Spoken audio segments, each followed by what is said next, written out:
나는 이미 나이가 들 대로 들었는데 영어 아직도 배울 수 있나요?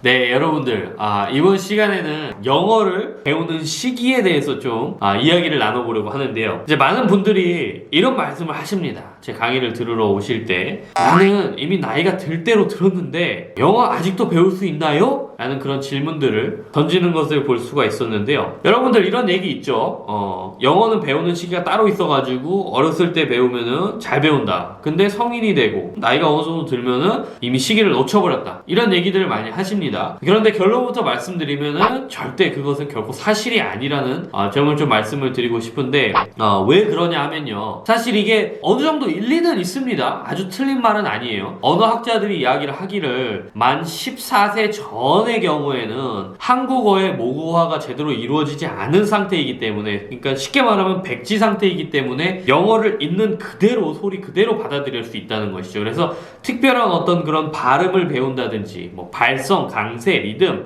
이러한 것들을 전혀 배우지 않고도 그냥 순수히 듣기만 해도 영어가 자연스럽게 이게 늘게 된다는 것이죠. 그래서 여러분들 외국에 나가보면 어렸을 때 간 친구들은 거의 1, 2년이면은 원어민처럼 영어를 잘 구사를 합니다. 그런데 만 14세 이후를 보면요. 그렇지가 않아요. 그죠? 영어가 들어도 잘 들리지도 않고, 그리고 또 뭐 발음 같은 거 보면은 뭐 우리는 르라는 발음이 익숙해져 있어서 L, 뭐 R 이런 것들이 잘 들리지 않고, 그죠? 상당히 소리가 이제 변형이 돼서 들리는 것을 볼 수가 있습니다. 그럼에도 불구하고 제가 여러분들께 나이가 들어서 언어를 배우는 데 있어서 장점을 좀 말씀을 드리고 싶은데요. 일단 첫 번째로는 성인들의 경우에는 어휘력이 굉장히 좋습니다. 보통 한국어를 자유자재로 구사하기 위해서는 1만 5천 단어 정도가 필요하다고 하는데요. 여러분들 성인의 경우에는 1만 5천 단어를 완전히 자기 것으로 체화를 하고 있는 것입니다. 그래서 영어의 단어만 어느 정도 듣고 그것을 익히게 되면은 1대1 대응으로 인해서 이 어휘력이 굉장히 빠르게 향상될 수밖에 없습니다. 그 다음에 두 번째로 문장력입니다. 아이들이 이 말을 하는 걸 보면은 굉장히 단순한 그런 문장들만 구사하는 것을 볼 수가 있는데요. 성인들의 경우에는 이 복잡한 문장들도 자유자재로 구사를 하게 됩니다. 문장을 쓰는 능력 자체가 굉장히 이제 다르다는 것이죠. 그 다음에 세 번째로 성인들의 경우에도 제가 아까 말씀드린 발성이라든지 강세라든지 리듬을 익혀가지고 영어의 소리를 선명하게 들을 수 있는 방법이 있기 때문에 어린아이와 같이 그 훈련만 조금 하면은 동일하게 소리를 듣고 말하게 될 수가 있다는 것이죠. 그래서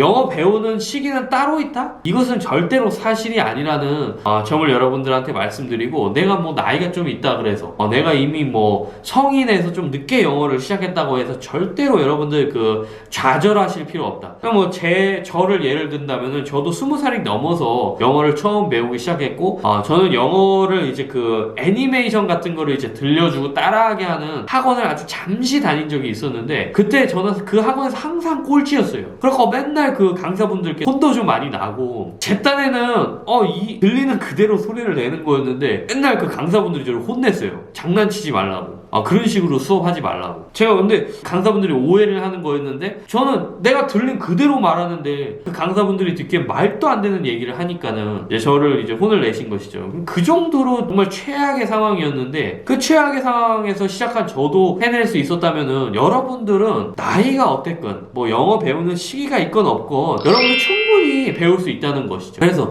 그 점 말씀드리면서 이번 강의는 마치도록 하겠습니다.